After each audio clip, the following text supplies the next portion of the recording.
Welcome to the pilot episode. I am your host, Jonathan Jardina. This show will be covering life insurance, estate planning, wills, and several topics that are relevant when you experience a death in the family. Because whole life and annuities include more than just a death benefit, we may also compare them to other ways to preserve wealth. In this pilot episode, I will be discussing the two types of life insurance. I want to start off this episode with a story. According to my mom, when my grandfather was alive, he had a whole life insurance policy. My grandfather was not a wealthy person, so he at one point had trouble paying the premiums. For those who don't know, the premiums for whole life are significantly higher than the premiums for term life insurance. My grandfather is not here to provide us with some relevant details. For example, it would be good to know how long he had the policy. Some books say that you have to have the policy for as many as 10 years before you really own something of value. A book called Get Good with Money by a very hostile critic of whole life puts it this way. Quote, if you've already had a permanent policy for 10 years or more, it may be better to just keep the policy going because you may have already incurred the cost of the policy. How? During the first 10 years, most of the money you pay towards your premium is going toward paying agent fees. After that, most of your premium payments go toward the cash value of your policy or your pocket. Basically, after 10 years, you've already paid for the policy, you might as well keep it, unquote. I say that the author of Get Good with Money, who also calls herself the Budgetnista, is a vociferous critic of permanent life insurance. The truth is more complicated. She is supportive of people getting term plans that can be converted to permanent plans if it's appropriate. Dave Ramsey, on the other hand, has, to my knowledge, nothing good to say about permanent life insurance, but he says that you only have to wait 3 years before the permanent policy starts accumulating wealth for the policyholder. He's not contradicting the Budgetnista, but it's ironic that he could have made permanent life insurance look even worse than he chose to do so. Anyway, back to my story. Again, I received the details of my grandfather's incident secondhand, so there are a few questions that I can't answer. But here is what allegedly happened. My grandfather talked to his agent and said that the premiums for his whole life were burdensome. The agent in some way communicated to my grandfather that he would fix the problem and reduce the burden. Now, what allegedly happened next is kind of incredible, so I'm skeptical, but I have no way to check. The agent apparently did the opposite of what even the Budgetnista would consider to be sensible. The agent allegedly replaced the whole life policy with a term policy. So now my grandfather is paying less per period for his term policy, but that's not what he wanted. No ethical agent would ever do this to someone unless the policyholder really couldn't pay the premiums. I want to believe that my grandfather at least surrendered the policy and collected what is known as the cash surrender value.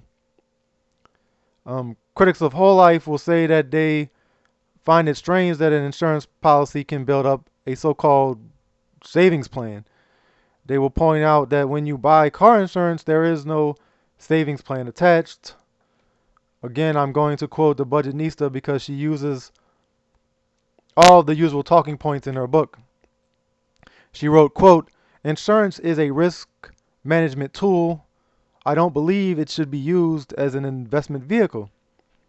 Insurance companies are in the business of insurance, not investments.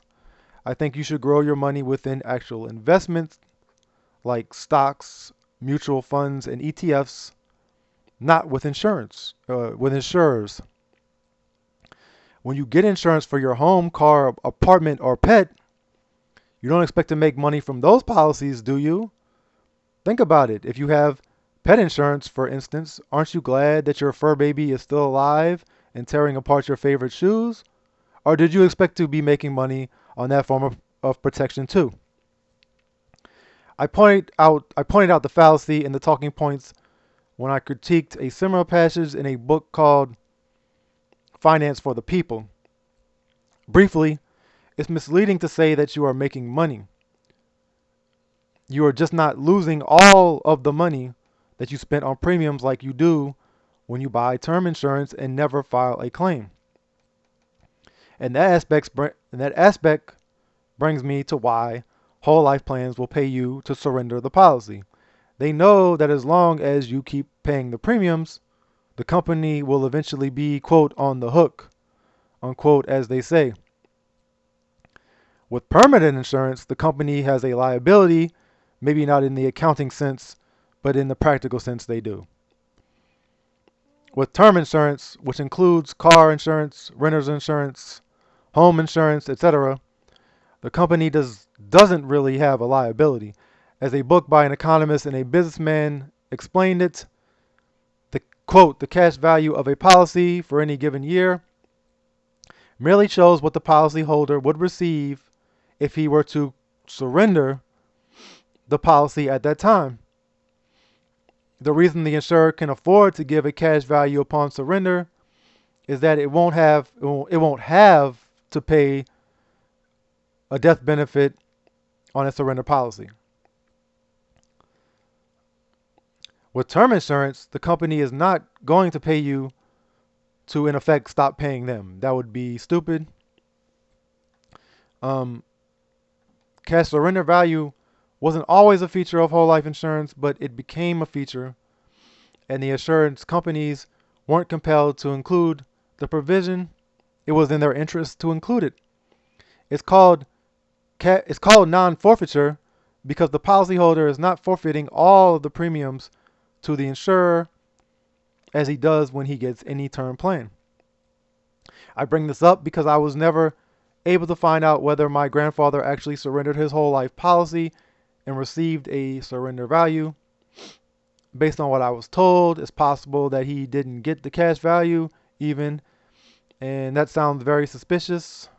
According to what my mom told me, my grandfather wasn't really aware that his agent was removing him from his whole life plan and replacing that plan with a term plan. It just sounds like a very unethical practice, and it raises the question of what happened to the cash surrender value. The only possibility that would make the agent look like a decent person is if my grandfather only had the whole life plan for a couple of years and found that he couldn't afford it. Even then, an ethical agent should look into the customer's income and finances and advise against getting a whole life insurance policy if there's some doubt about whether the customer can pay the premiums for at least several years. The next part of the account is when my grandfather found out that he had a term plan instead of a whole life plan. He was upset about this. Again, it's a mystery to me how he could surrender his whole life policy without getting the cash value or at least some kind of proper notice, but it's too late to find out what happened. I'm going to now engage in some pure speculation. Perhaps the agent was just a dirtbag who got commission for selling my grandfather a new policy even though it was a term policy. It seems incredible. Why wouldn't the agent recommend a cheaper whole life policy? Maybe there was no cheaper one. We'll never know. If the account is true, it would be a counterpoint to the people who say that agents are always trying to get customers to buy whole life plans because the agents get more commissions if they can sell a whole life policy. The Budgetnista warned her readers that the agent who sells a whole life plan has a conflict of interest. As she explained it, the insurance broker who brings a whole life plan to you or who tries to convince you to buy it gets a commission. So if they get you to buy a permanent policy, they get paid a lot. With a term policy plan, the commission is much less. Guess which one many agents are likely to suggest to their clients? Unquote. So in the case of my grandfather, maybe the agent was well-meaning and wasn't doing what was in the narrow self-interest of the agent. I don't know, but I thought maybe this account would illustrate the differences between term life insurance and permanent life insurance. If you read investment books, you'll know that they almost always include a chapter on insurance and a summary of how the two main types of life insurance function. I felt like you may be tired of the redundancy, so since I had the opportunity with this talk show to go deeper, I decided to preface my explanation with a real life example. For many folks, a typical explanation of the different types of life insurance would be review. I suspect that the majority of investment books will explain the two types, but they will conclude by saying that you should not buy whole life. They will say to buy term and invest the difference. Maybe they won't use those words, but they think that you should invest in the stock market because the stock market gives you the best return on investment over your lifetime. In that sense, it's not possible to evaluate the two main types of insurance solely on their merits. Let's try to abstract from everything and just look at what life insurance is. As one book put it, it's really, quote, death insurance. If your policy is active and you die, your beneficiary gets a cash payment. That's the case regardless of which type you buy.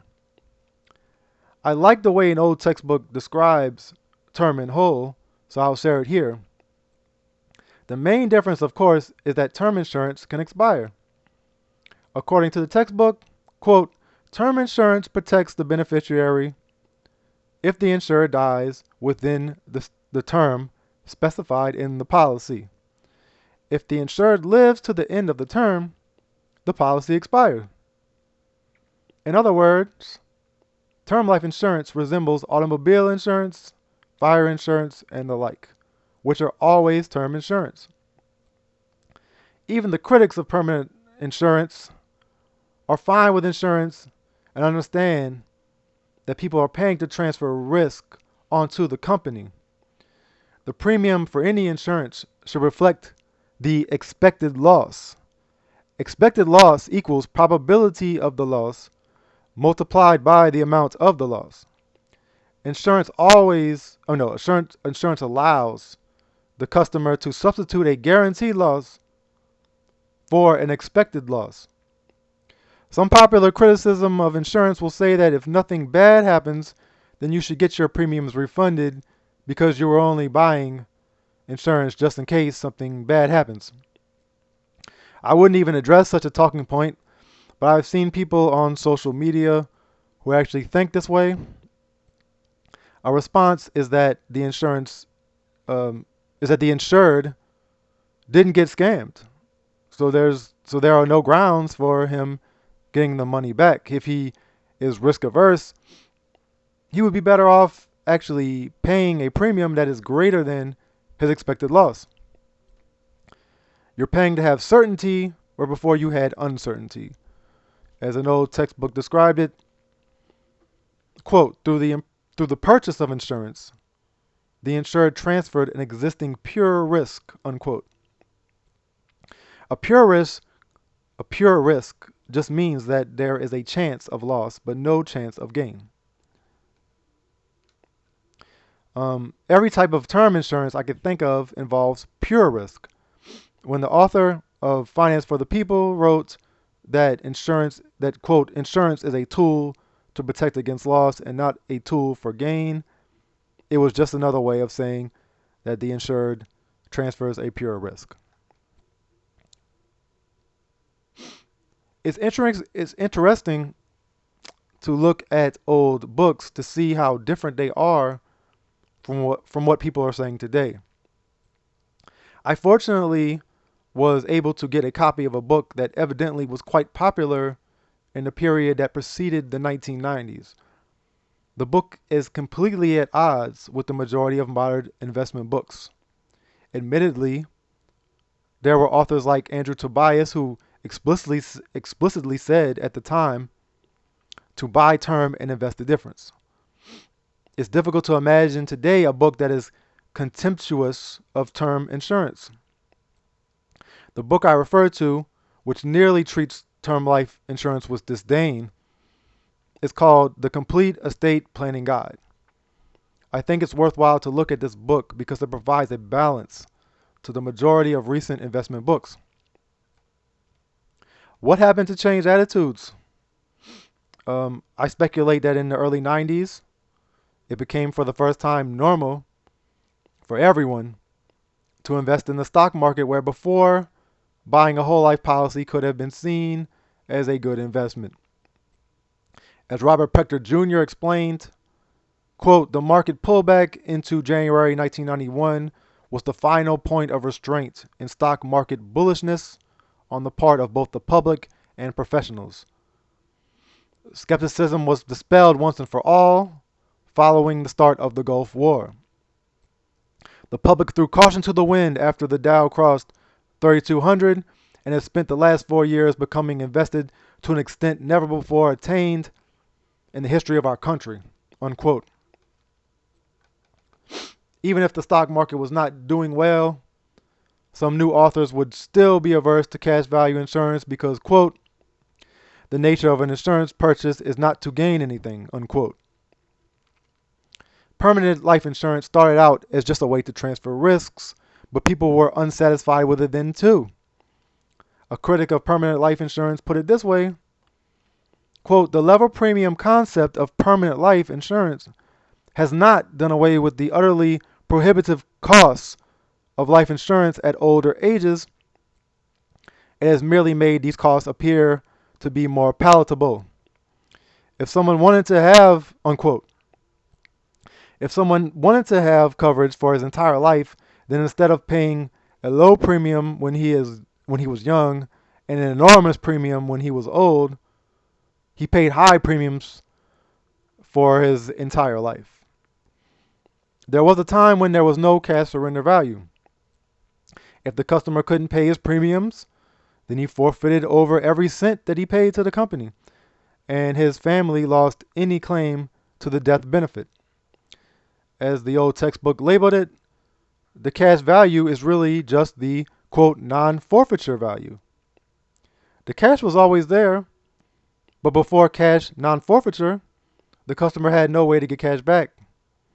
Because the cash value is no longer forfeited to the company, authors feel like it's accurate enough to refer to it as a, quote, savings plan.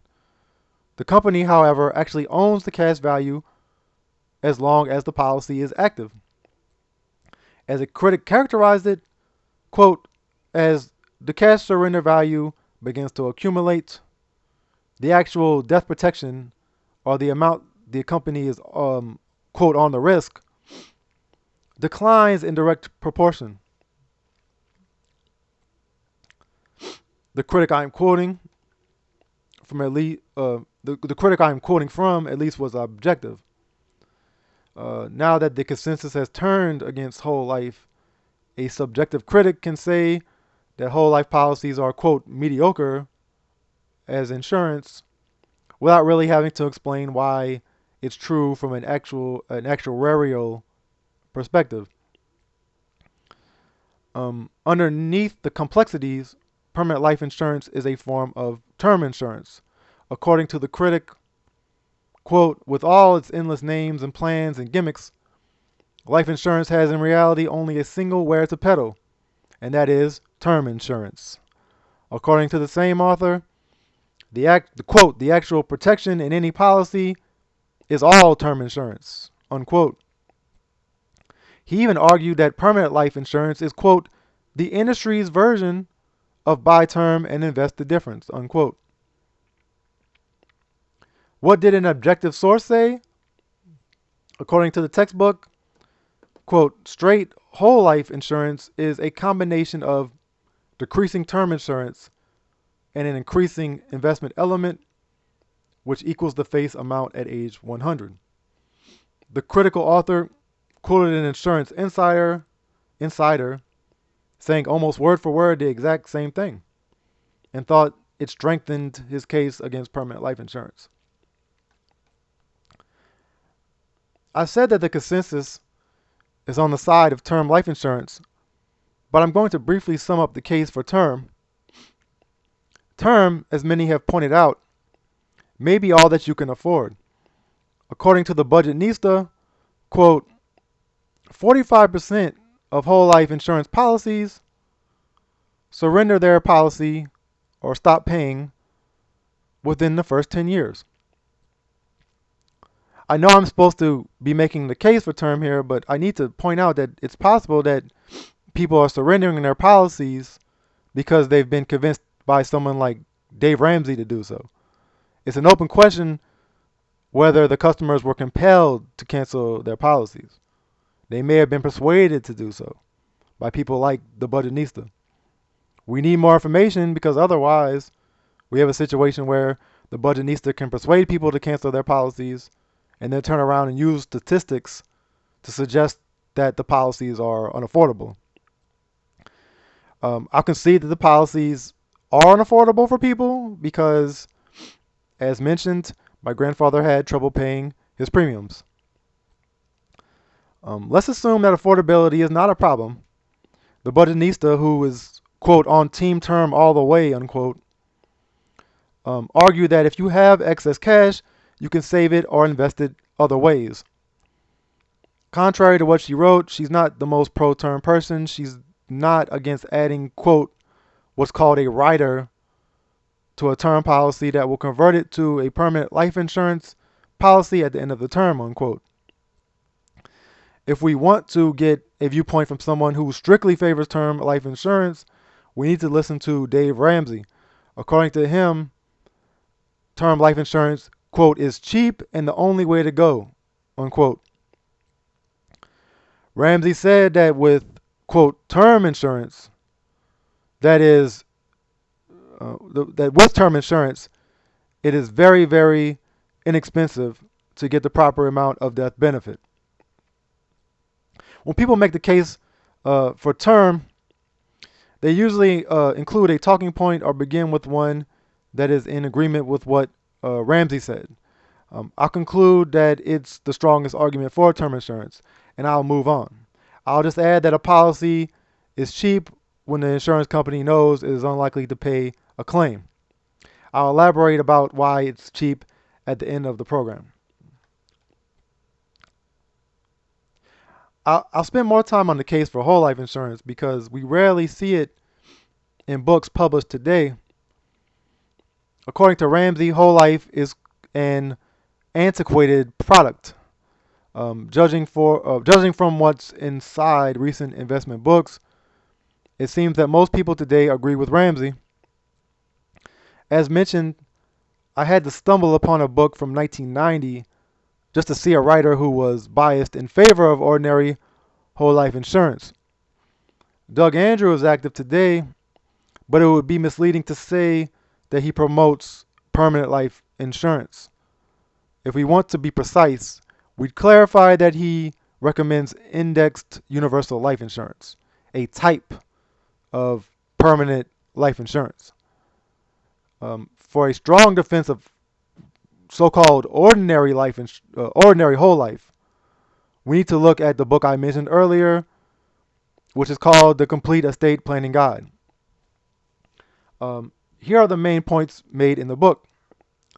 1. The cash value gives you a liquid asset. Doug Andrew uses this argument also. According to the authors of The Complete Estate Planning Guide, quote, we know of at least one person who was saved from financial ruin through the cash value of an insurance policy. Incidentally, I have a family member who surrendered his whole life policy because he needed the money.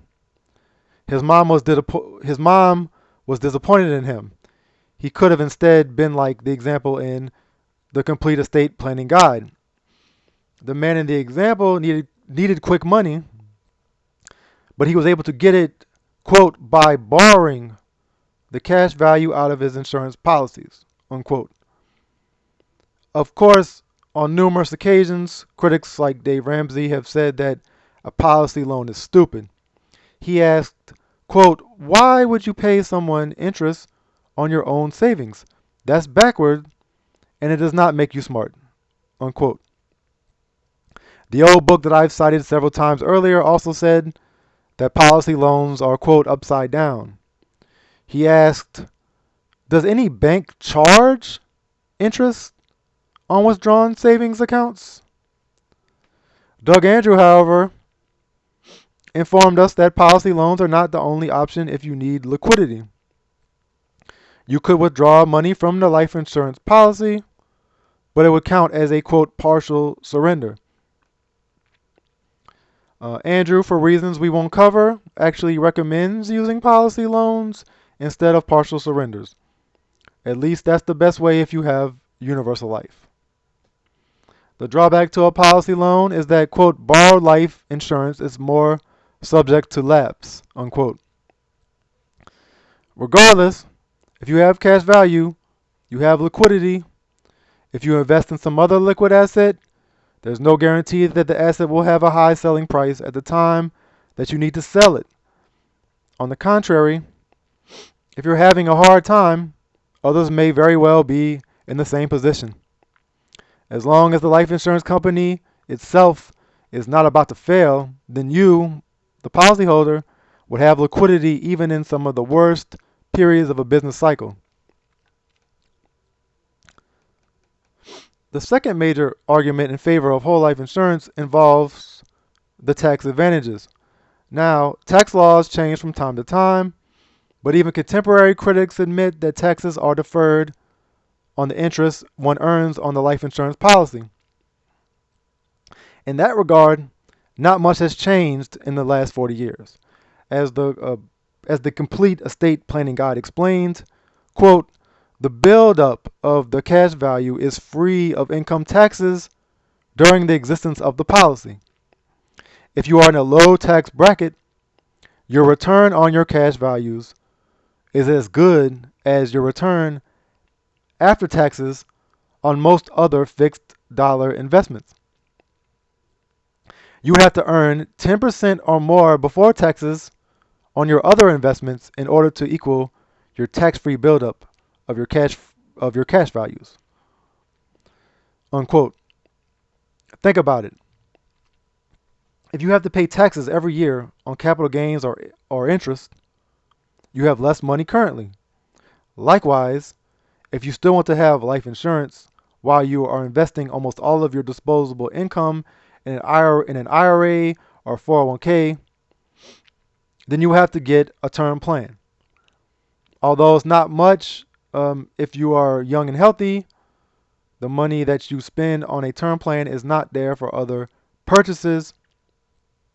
Evidently, the Complete Estate Planning Guide was factoring in all of these savings when they calculated the real return you would earn on your whole life insurance policy.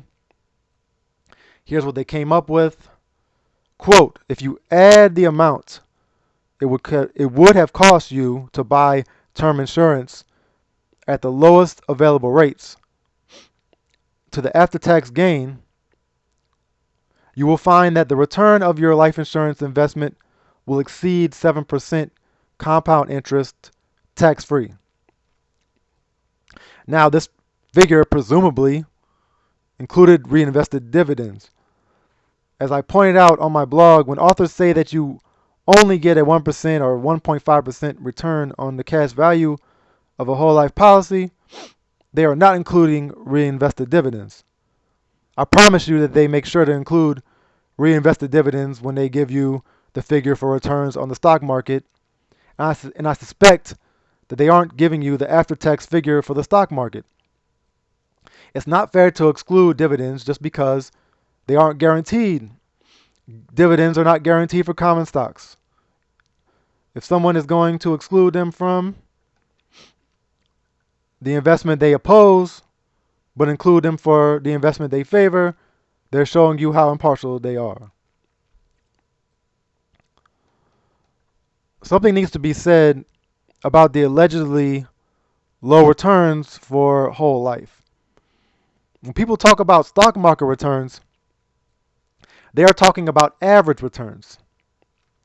The reality behind these average returns is often ugly. As Doug Andrew argued, quote, most people want to free themselves from having to read the Wall Street Journal and worry all the time about managing their investments.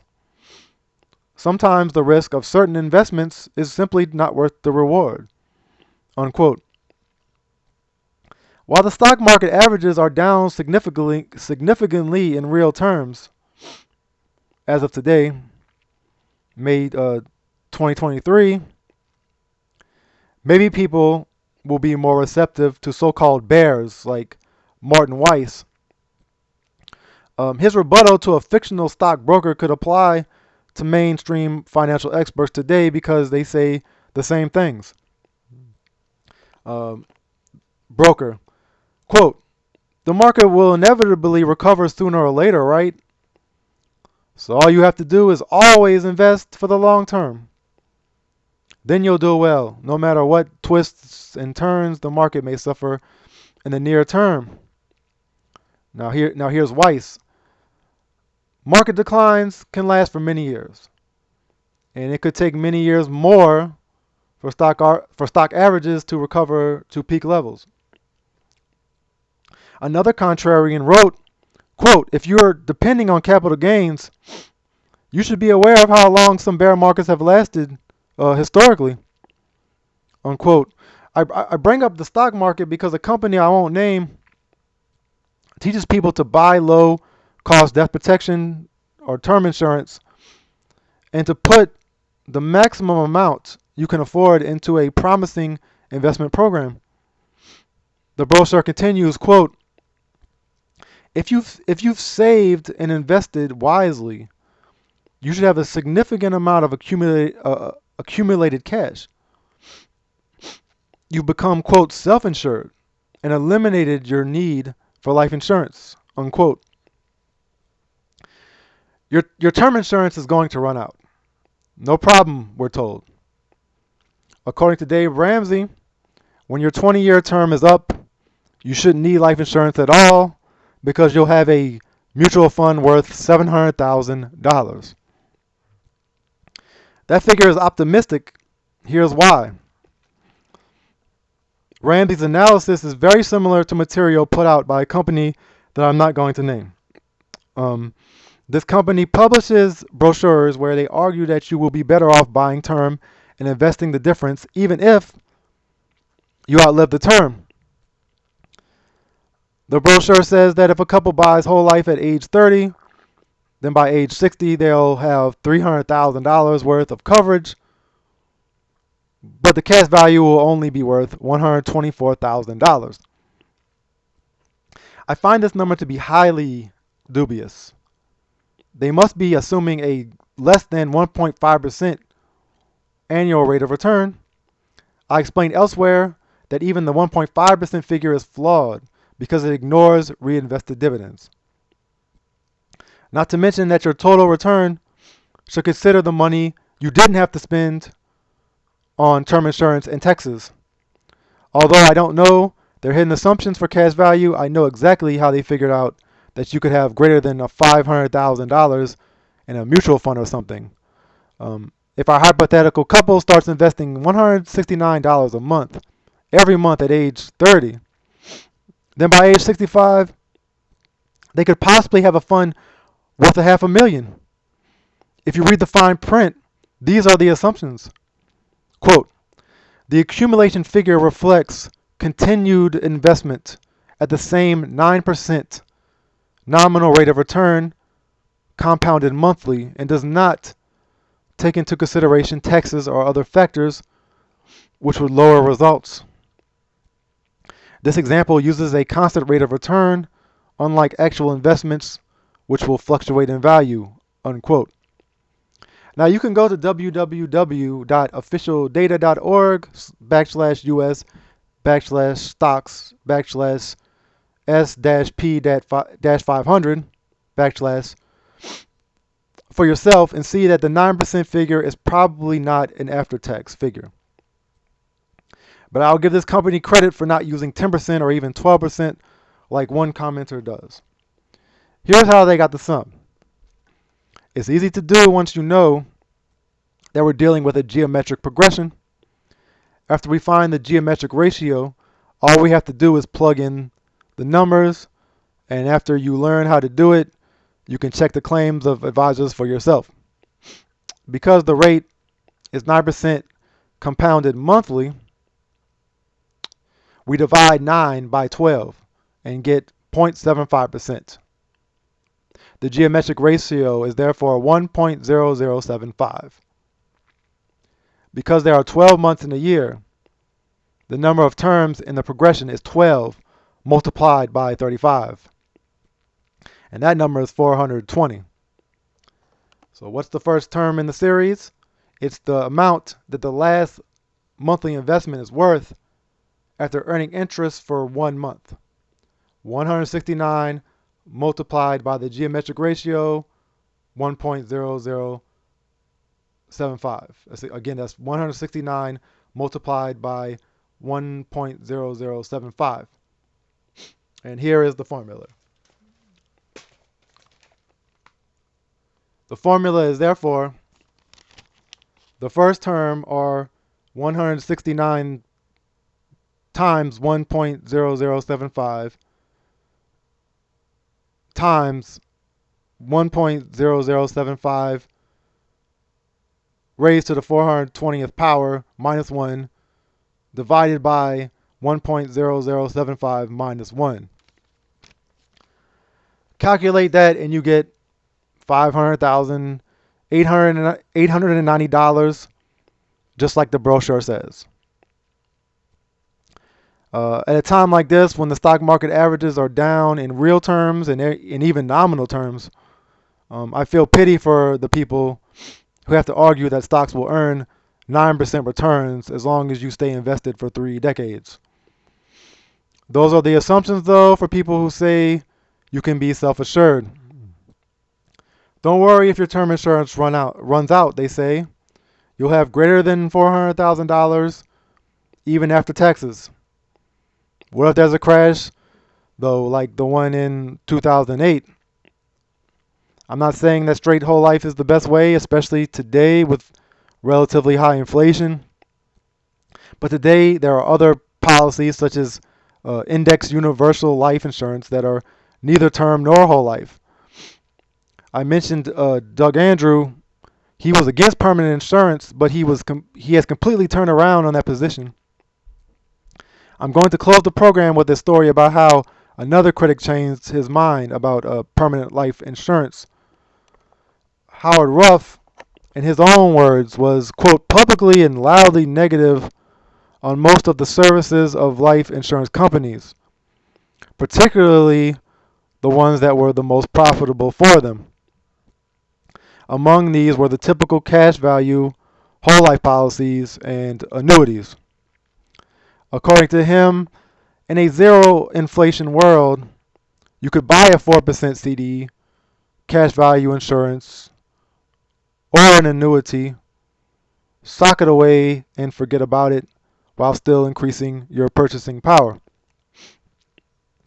By the mid-80s, Ruff had changed his mind because insurance policies started earning greater returns. He was referring to universal life insurance. These policies caused problems when interest rates started falling during the 80s. According to the Wall Street Journal, universal life, quote, was a sensation when it premiered. And for some years, it worked as advertised, unquote.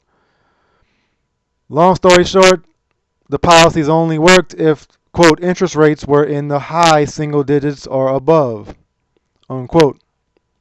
Customers, quote, counted on high interest income in their savings account to keep the policy financially sound, unquote. When the Fed under Paul Volcker succeeded in bringing down the inflation rate, interest rates were able to fall. When the interest rates went down to 0 in 2008, The universal life plans did not work at all, or at least didn't work as expected.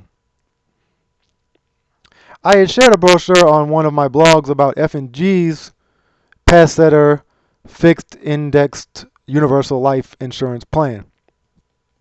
With that plan, you have the option of earning a return that is indexed to the stock market. According to F&G, quote, the index options are linked to a market index, but you are not investing directly in the stock market or any index. We protect you from downside risk, and you are guaranteed not to lose money due to market declines, unquote. As I understand it, your gains are capped, but so are your losses. As the fine print puts it, quote, volatility control seeks to provide smoother returns and mitigate sharp market fluctuations. While this type of strategy can lessen the impact of market downturns, it can also lessen the impact of market upturns, potentially limiting upside potential, unquote. Products like these made Howard Ruff reconsider his opposition to permanent life insurance. What Ruff would discover in the early 20th century, however, is, in my opinion, one of the best kept secrets about life insurance. So, if I lost your attention, please make sure that you hear what I'm about to say. Let's return to the example in the brochure from the first company I mentioned, the one that tells you never to buy permanent life insurance ever. To refresh, they compared the cash value that the hypothetical couple would have got or would have at age 65 to the mutual fund that they would have had if they had bought term and invested the difference. I mentioned that their assumptions for rate of return on the cash value is probably unrealistically low, but surprisingly, in this scenario, it doesn't even matter what the cash value is. This is what you need to keep in mind. The insured is 65 years old. Howard Ruff discovered early in the 21st century that a senior citizen can sell his life insurance policy to an investor for a total that is larger than the amount of the cash value. Companies that don't sell permanent insurance have no reason to tell you about these facts. To my knowledge, it is not mentioned anywhere in their materials, not even in the fine print. When investment books don't mention it, it's no different than lying by omission. Assuming that these authors are experts, they should know that a senior citizen with a permanent life insurance policy can sell it for immediate cash. Here's how it works. According to Howard Ruff, quote, several large financial institutions will purchase existing seniors' life insurance policies for more than the cash value. They will even buy term life insurance policies that have no cash value if the term policy still has the right to convert to a permanent policy. As I mentioned, there are authors who say that they hate whole life, but they are fine with a term policy with a rider, as they call it, that allows you to convert it to a permanent plan. Here's a possible reason why. An example that Howard Ruff gives involves a man who is over 65. His cash value is worth only $65,000. He would be a fool to surrender the policy and take the $65,000 if the death benefit is $500,000. In this example, which is fictional but plausible enough to be in the book, the policyholder sells the policy to an investor for $150,000. The investor becomes the beneficiary now, and as long as the investor or investors pay the premiums, they will eventually get the face amount of the policy, which again is $500,000. The assured is going to pass away at some point. It's amazing that the company, which by the way only sells term, used an example where the hypothetical insured person is 65. It's clear that they were struggling to make permanent insurance or permanent life insurance look as bad as possible, but they they failed. According to Ruff, sometimes investors will buy the policy if the insured is as young as 60 years old. If the investor decides to buy the policy, he's going to pay more than the cash value. Otherwise, the policy will just take the surrender. Otherwise, the policy holder will just take the surrender value. The bottom line is, the older the insured is, the less important the cash value is. Of course, if you could count on 9% average returns on the stock market over a 35-year period, then you're probably going to be better off with that investment, even after taxes. Of course, if the stock market indexes do well, then the indexed universal life policies will be doing well also. And with the indexed universal life product, you will never have to worry about the cash value declining by 50% in nominal terms as a result of a market, quote, decline. I think crash is more accurate. With an index fund, your fate is tied to whatever the market is doing. If the index universal life plans still work like the ones from the 80s, then the premiums could potentially explode at a bad time, and the investors might not want to buy them from an individual, even if the insured is an old person. But I'm just speculating here. There's a lot to consider. For those who have a permanent policy, if you are old and in bad health or both, don't even think about surrendering the policy. If you're in bad health, obviously you want to hold on to it. But if you're old, you should have the policy appraised. Most of the mainstream investment books will say something to the effect of, quote, never buy insurance with the goal of creating a gain, unquote. If, however, someone pays premiums that sum up to X, and an investor is willing to pay him 2 times X for his policy, what's the problem with that? It does seem kind of messed up that the guy who was paying you $100,000 would really like it if you were to die tomorrow. If you can get over that, then life insurance can be a way to make a profit. One thing is certain, though, no sensible person is ever going to pay someone for his term policy. Why? Because most people who buy term insurance outlive the term. We hear from authors about how the insurance agents love to sell permanent life insurance because of the huge commissions, but the industry itself loves to sell term. As a best-selling business book argued, quote, the insurance industry loves to sell term life insurance. They know that the premiums that they collect are almost entirely free money, since policyholders will cancel the policies before they die, meaning the insurer will never have to pay a claim, unquote. The Budgetnista wrote that she, quote, really hopes your term life insurance money goes to waste, unquote. Luckily for her, that will probably be the case. Of course, when it comes to your decision about life insurance, you shouldn't worry about whether the company or its employees benefit. You should only consider what's best for you and your family. On that note, I conclude this pilot episode. Thank you for listening.